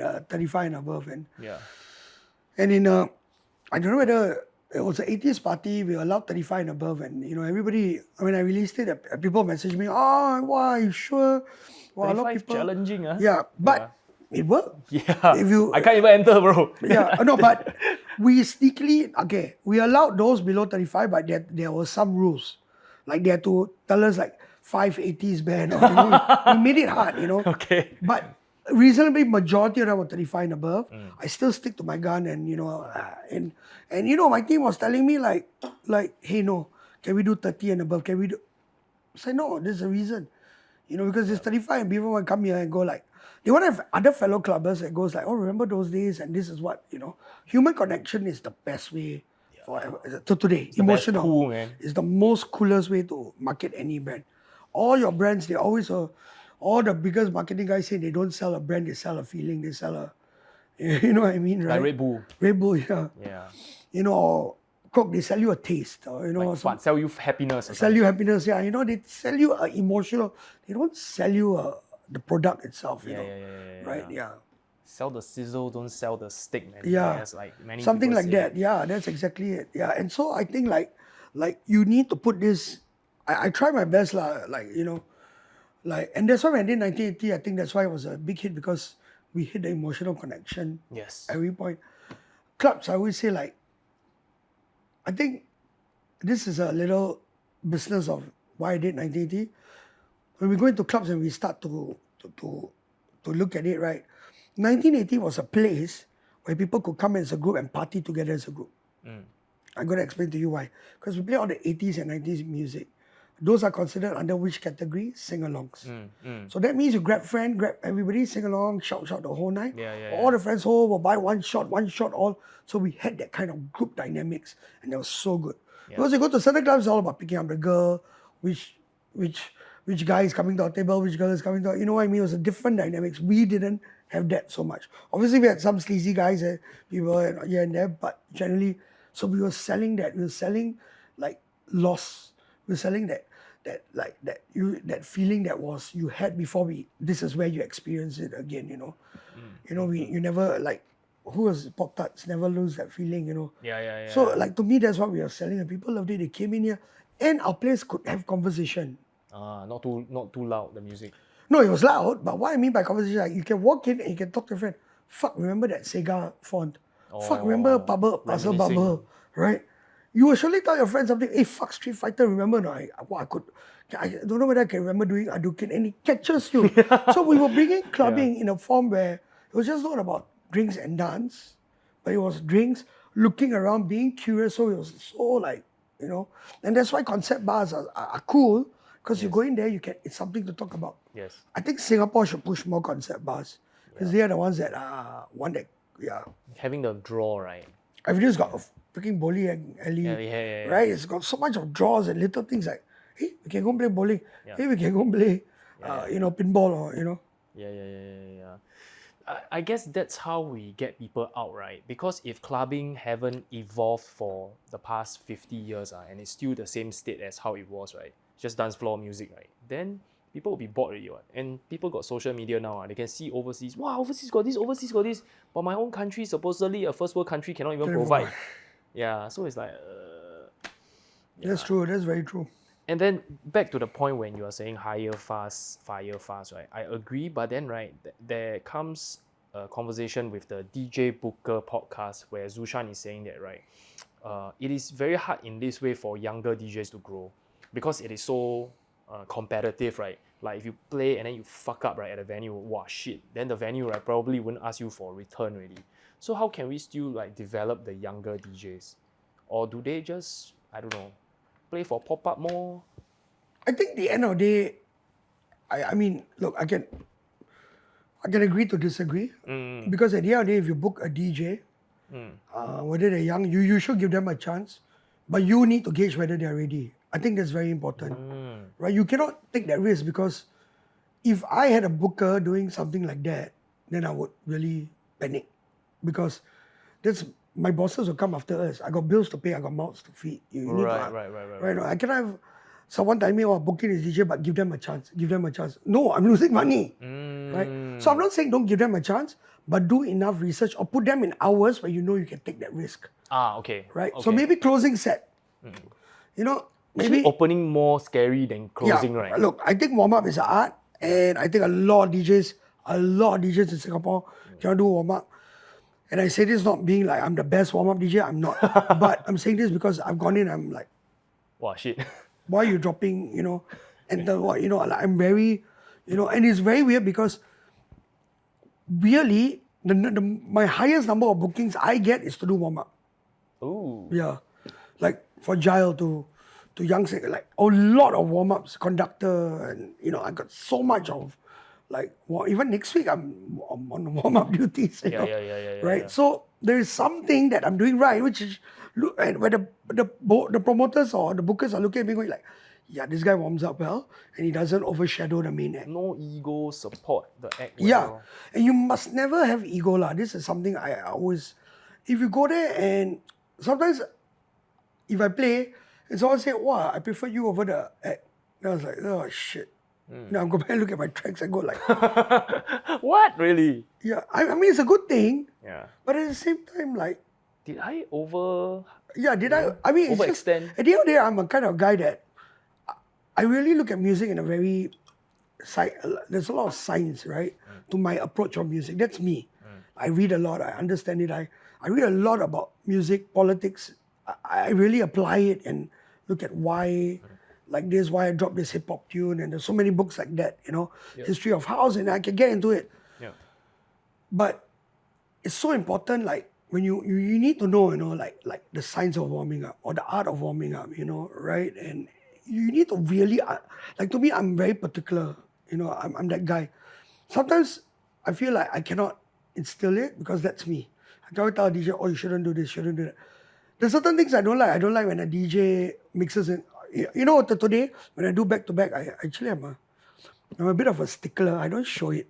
Secretly, I'm going to officially say this, and those who are close to me will say, yeah, right, Josh, you're true. I'm a grumpy old man. Okay. I'm secretly a grumpy old man, I'm the kind that there are certain rules when you do back-to-back. Okay. Right? Go in a mix, feel the mix. You want to loop any part, loop it and just mix in. That's cool. But don't mix it on the breakdown. Don't mix it on the first breakdown. Let some tracks, you need to let it simmer. These are little rules I have. And as a back-to-back, you need to understand that as a DJ. And some DJs I play to, sometimes I go like, but I have to also let go. Because they are the younger ones. And that's the part where Zushan's saying, then you need to cultivate and you need to, tell them like, hey bro, next time I suggest, this tune is an anthem, the breakdown is an anthem, let it run, let it, and then I realize, okay, I need to communicate, hey, this part, the last 4 bars is a good one to mix in, Don't mix in at the second frame, you must tell them. Right. So they understand, they understand the science of it versus just, you know. And it's a feel, logically, right? Yep. And I always would do that. And sometimes when I play with DJs, they get scared. A lot of people get nervous to play with back-to-back with me. Because I'm very eclectic. I'm like playing house, then going to broken beats, suddenly going to drum bass, getting to here, go there, all over. Yeah. You know, so But somehow it still makes sense. yeah, but when they play with me, right, they get panicked because they're not ready, you know. Not that open format. Yeah, and that's why I always tell them that you need to know, and that's why there's some back-to-backs I don't do. Because if I don't know the DJ, who's going to look bad? You know what I mean? Both of us are going to look bad. Yeah. So I'm a bit particular, I'm a bit like, you know. So if you call me and say like, hey George, I want to back-to-back with you, I'll be like, cool man, let's do it. But actually I'll go and listen to your mix club. Yeah. I'll go and I will do the study. I will do my research. I won't just rock up and say like, hey, I'm a veteran DJ, I got this. Because the mixing is not the issue.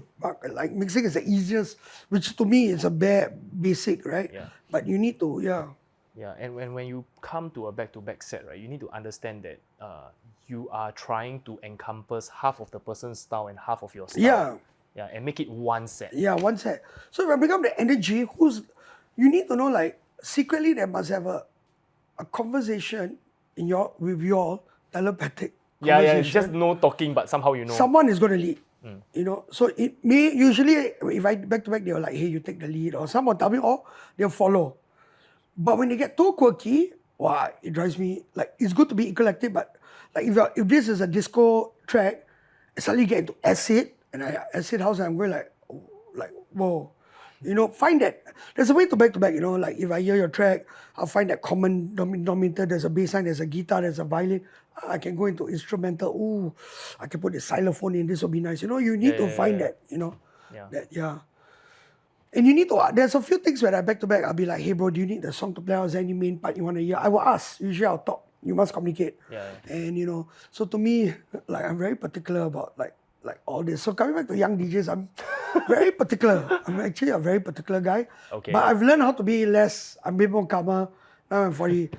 I just got a newborn, so I'm a bit more calmer. Newborn? Patient. Yeah, a newborn kid. Yeah. Not DJ. Okay. No, Okay. Oh. So I'm being like a bit more like relaxed, a bit more, and actually after once I became a bit more. I'm a bit more older. I became a bit more like Fatherly. yeah, you know.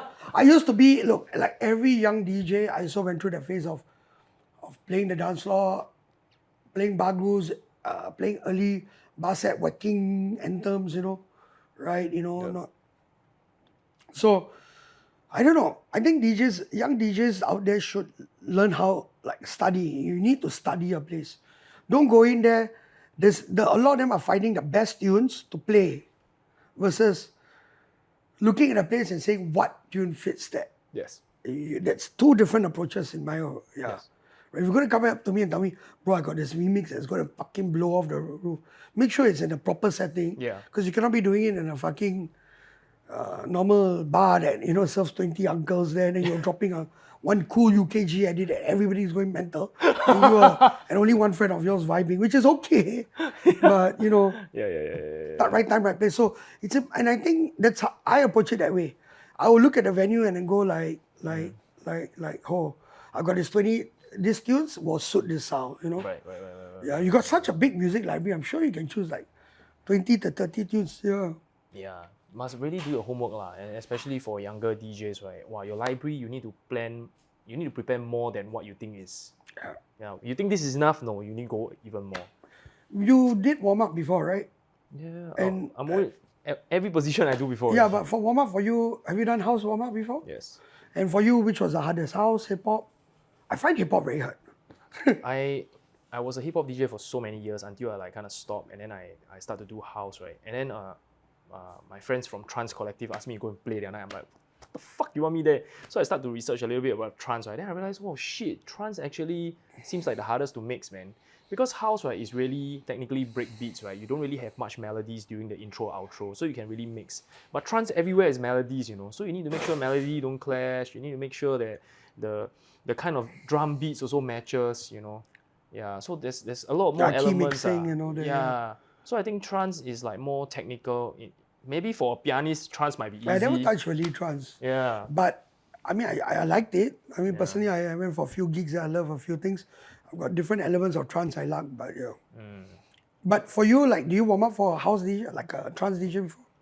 Trance DJ, no lah. How's- because I don't really play trance until my friend asked me to go play at his collective, Trance 4M, which they call Transform, right? Yeah, so it's pretty interesting. And then I down there doing sampling, do tone play, or then they're like, it is like some hip hop shit going on. But somehow it worked, you know.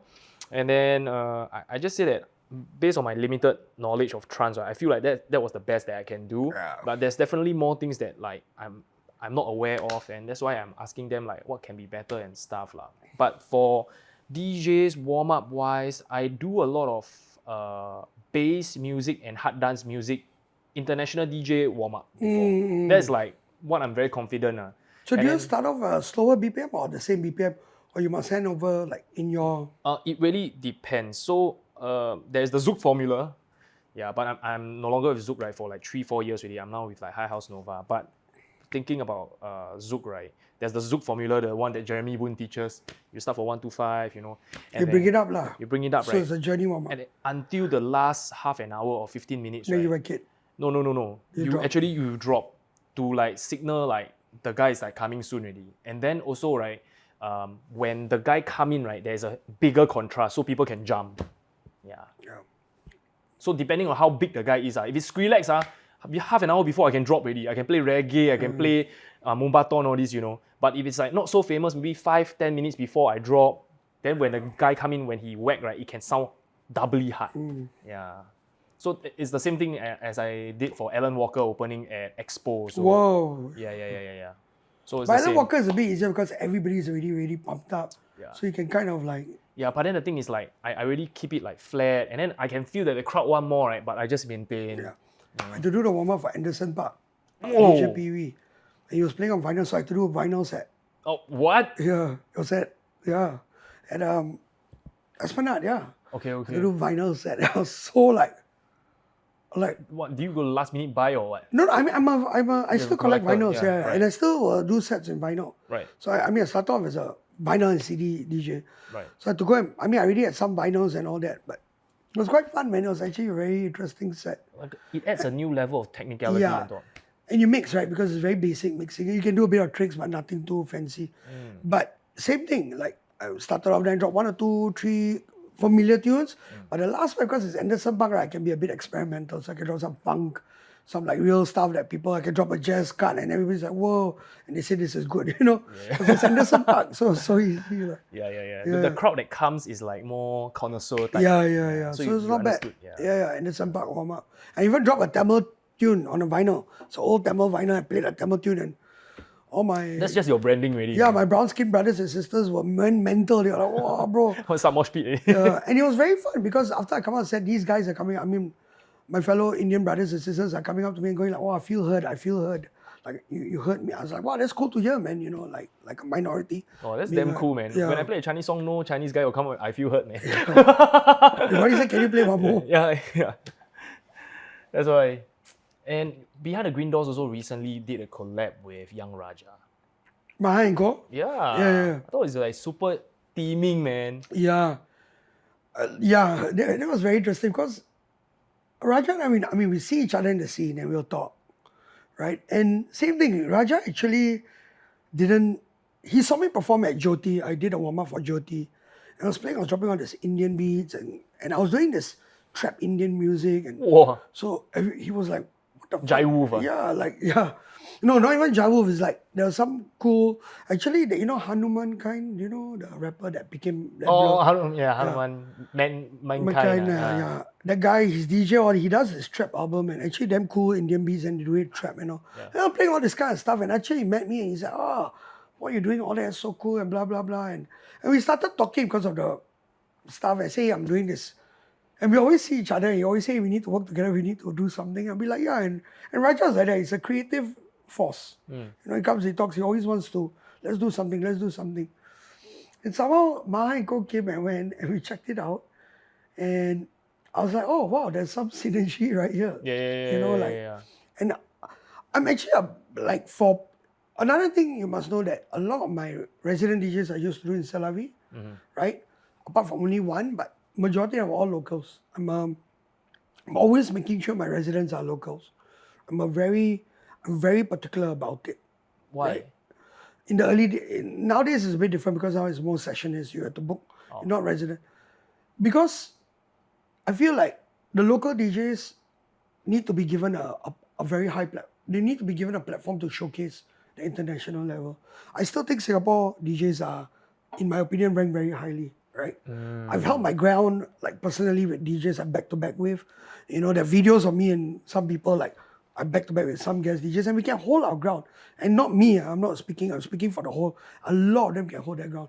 But they don't just given a platform. And I think my way of giving back is always getting local DJs to be a resident and improve their skill.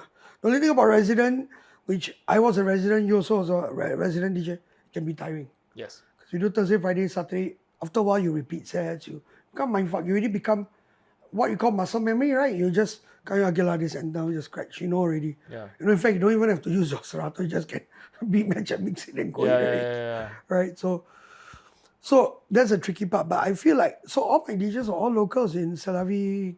In fact, they're all like 14 or 15. We were the largest local DJ team. Wow. Yeah.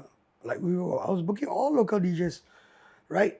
Only now, in Behind the Green Door, it's just hard to find in general in the pool of DJs. So I open it up to a bigger audience lah. But generally, even the DJs I book, like, I try to push, I try to get a local, even when I do my Sunday parties under one roof, I make sure there are more local DJs or, you know what I mean? Like, I try my best to give back to the local community. I think it's important. For me at this age, it's important to give back to the local community. You must.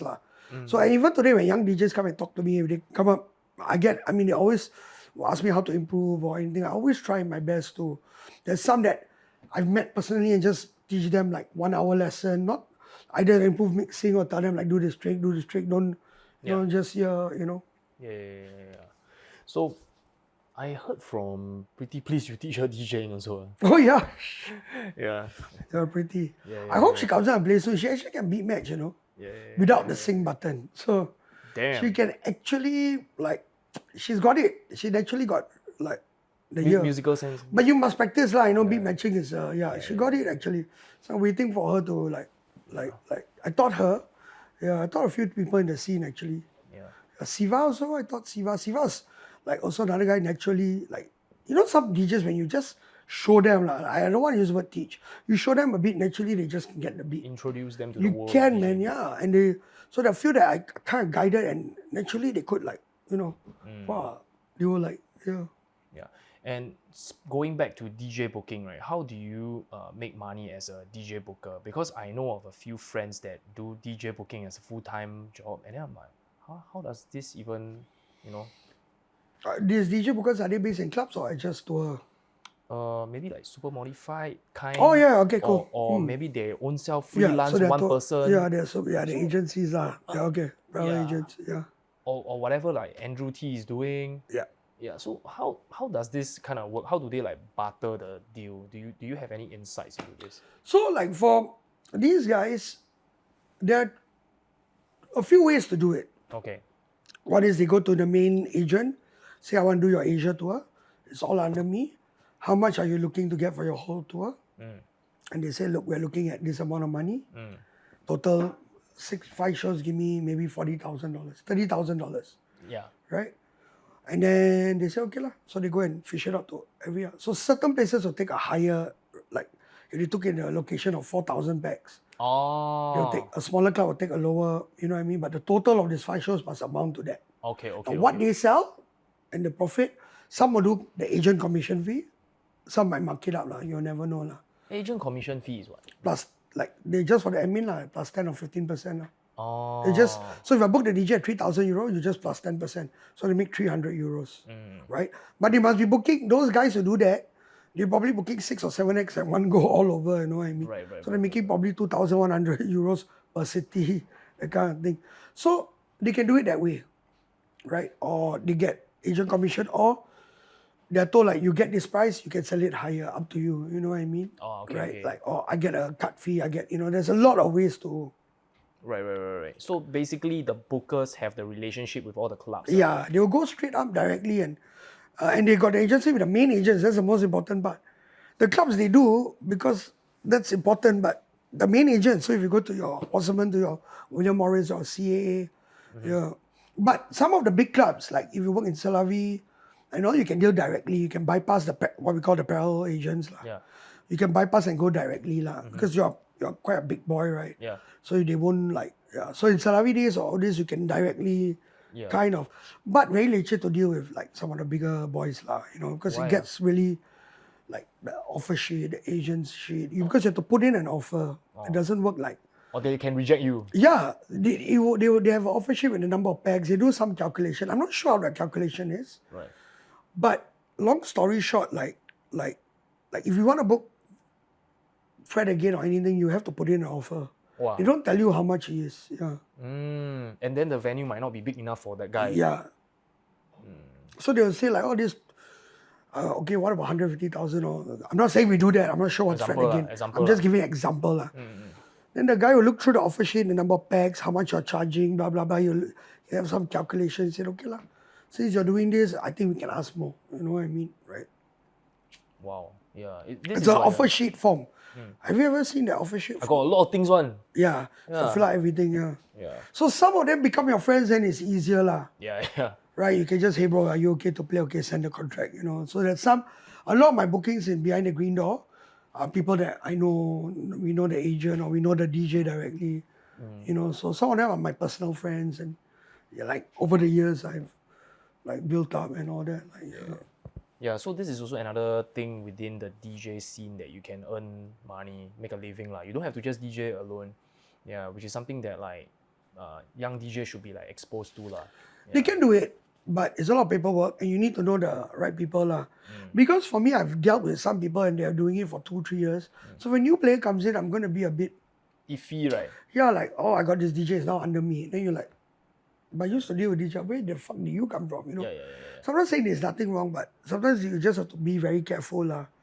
Right? Because between you and me, in my old club, which you already know where, I almost got duped into booking David Guetta.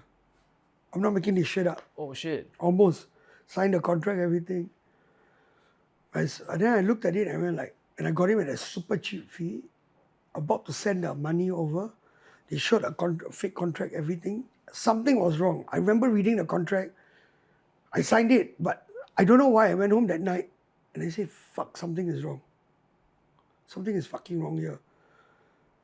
Because when I went and checked on that, they gave me one fake Accra, all that. I went and checked, right? I couldn't find the actual owner's name. Wow. So I started, and it's a French company, I remember this. And I remember emailing David Guetta's agent, we know the girl. And I said, hey guys, I think I want to find this attached, blah, blah, blah, blah, blah.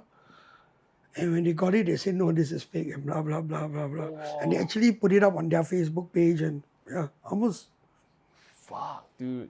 But the good news is I spotted it, and that's you as a booker. You need to behave, because if I transfer that amount of money, I think today, it's Wow. So you have to be, and it's something that I spotted that was wrong. So I can't remember what it was. I remember going back home that night, and I was looking, and this is a true story that happened at David Guetta.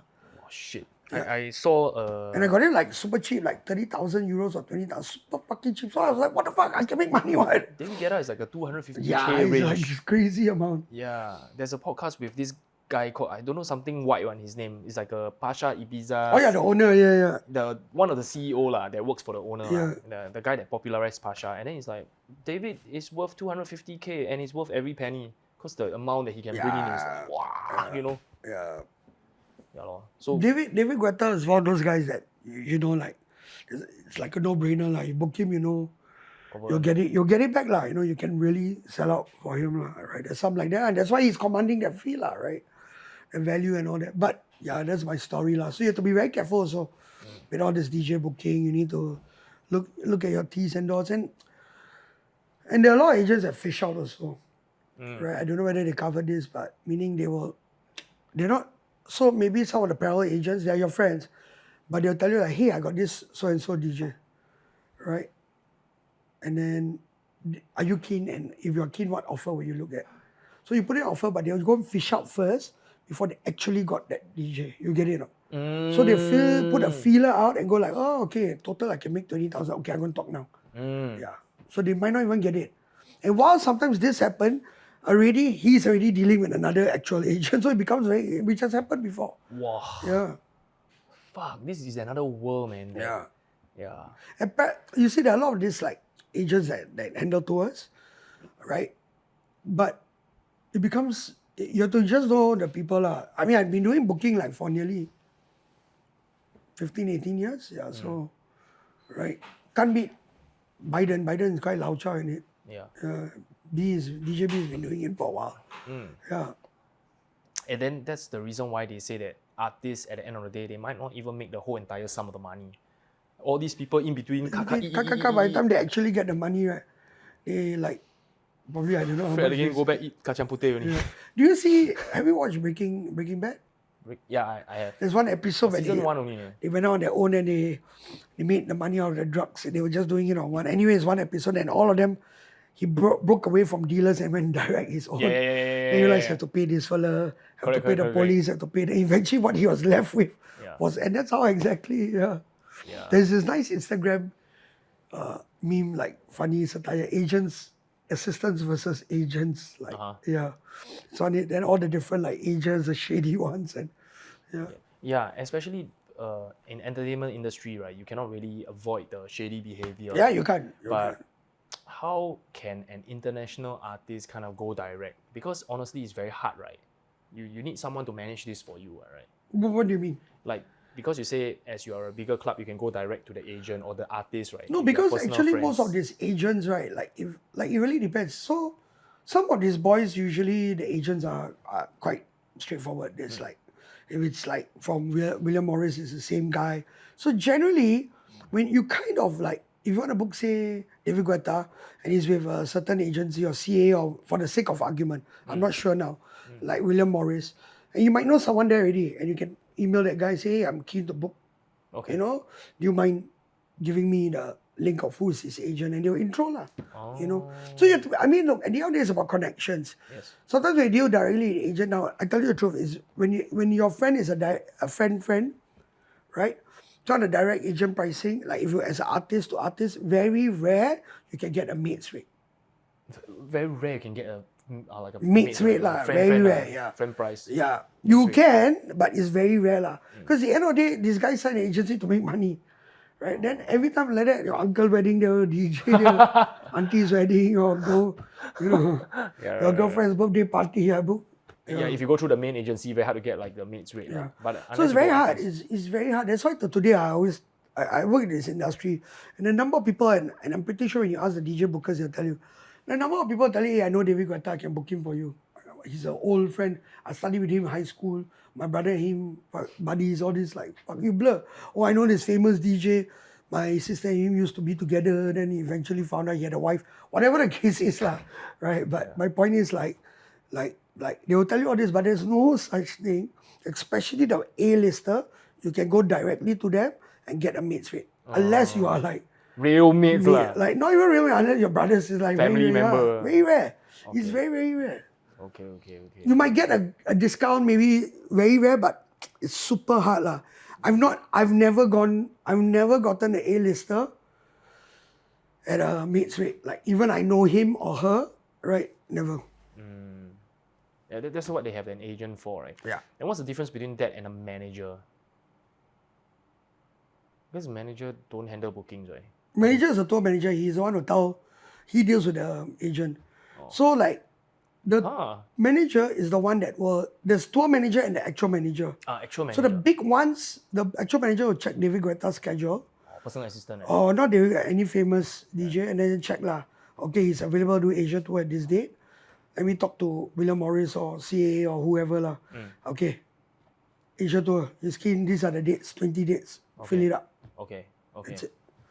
The manager will just tell David, okay, blah, blah, blah, blah, blah, blah, blah, blah. These are all your dates. Then you hire a tour manager to handle his logistics. Wow. Okay. Right? There's a tour, maybe got lighting, jockey, then you start. Then the tour manager will prepare all his itinerary, say, okay, you leave the airport here, you'll get your car here. He has to make sure lah. All his logistics, your sound check this time, all this.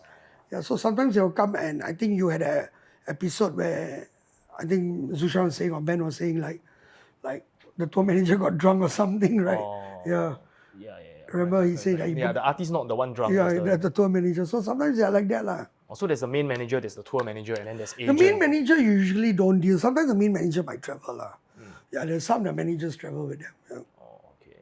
Yeah, I know. I think Skrillex one does. Right? Manager travels, is it? Right. Yeah. I don't know. Yeah, I don't know Skrillex. I booked a Marshmallow for Salavi. Yeah, Okay. I booked them. Yeah. I can't remember. Because Yafi was dealing. I know we dealt with a travel manager. I mean, the manager is also his booking agent. Right? I David think Lewis. David Lewis, David yeah, Lewis. DLP lah. Yeah. I don't know if David Lewis came with it. There's one more guy that came. There was another. He did the Amin and Brace tour. Then we did the after party. Then Amin came into play for Selavi. It was big, man. It was huge. Yeah. And same thing. So much money, but you make it back, man. Yeah, there was. I did Marshmallow also. Yeah, Little John. Little John also travels with the manager. Little John. Yeah. A few of them. Little John travel with manager and bouncer. I mean, when you reach a certain level of fame, right? Yeah. Okay, great. I think today we cover a lot. Cool, already. man. Yeah, thank you so much for No today. worries about it, bro. Yeah. Maybe do you have any last things you want to shout out? Any No, future man. projects? Why not? No, nothing. I'm not. Nothing yet. Let's see.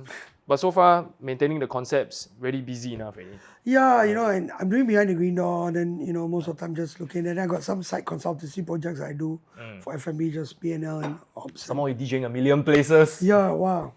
Actually, weirdly, I was known as Joshua P. Yeah, for the longest time. Yeah, I mean when I was and COVID is a self-reflection period for majority of us. Yes. Where are we in life? What COVID teaches you? So everyone had their own self, and you'll have a pivot moment, right? Our government's favorite word at that point, pivot. So that moment will come and I started to realize like I was doing a lot of stuff that culturally I wasn't pushing my own community.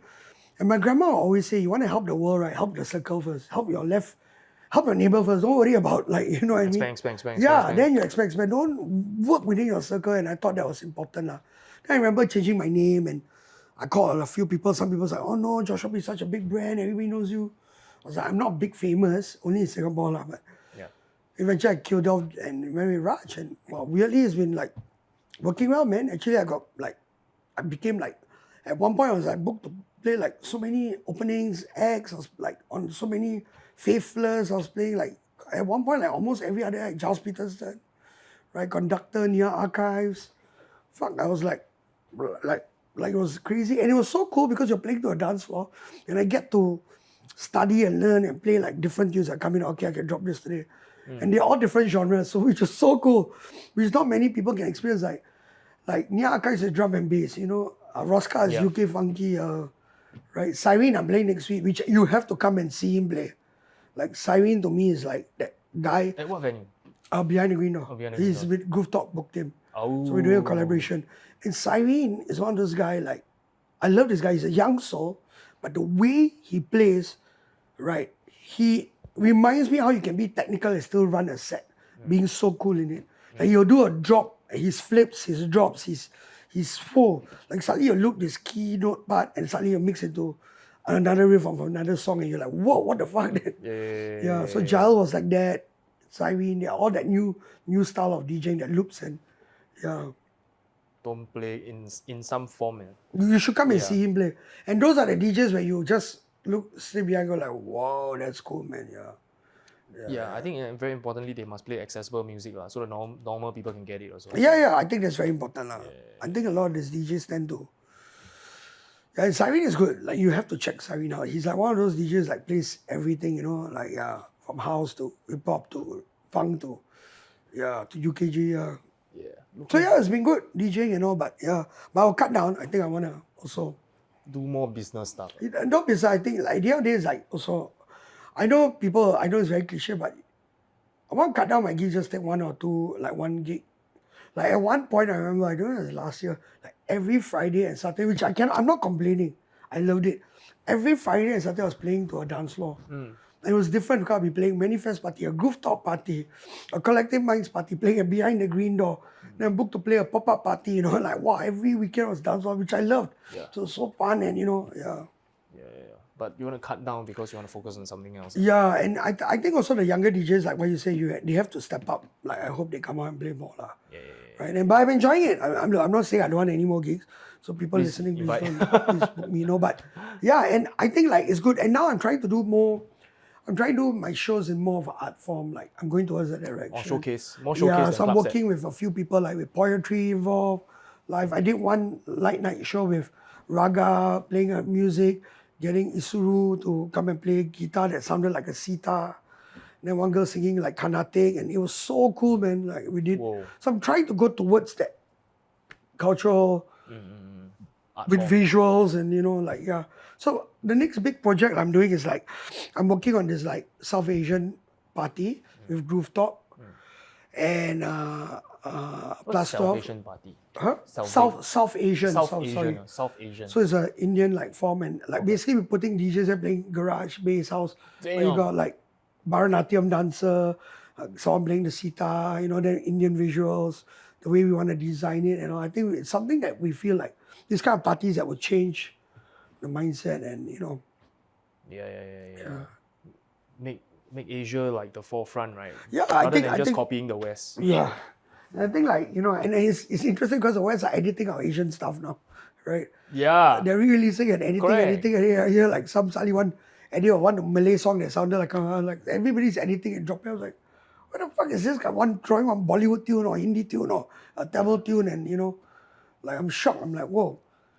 Right, yeah, so it's interesting. Yeah, with all the crossover, DJ Snake, Skrillex all coming to India. Yeah, and I think like the scene is changing in a weird way in a few years, which I think will happen soon. I remember every time I talk to the newer upcoming DJs, in globally, the ones that are now rising in this, they always tell me that now people, especially in Europe, London, everywhere, people are going to support parties, which you brought up earlier, for you being authentic, what you stand for, You stand for empowerment, now they're supporting that. Like if you're a DJ that stands for this. If you're you know what I mean? Though they say music and DJ politics all should be separated, but they like that. The younger generation want to be a voice, They want to, they are very opinionated people, right? Yes. They want to, like if you do, hence the introduction of cancel culture, but yeah. Yeah, to protect itself from imploding. Yes. Yeah. Cool. Okay, great. Thank you so much for today. Thanks so much, man, bro. Yeah. I appreciate this.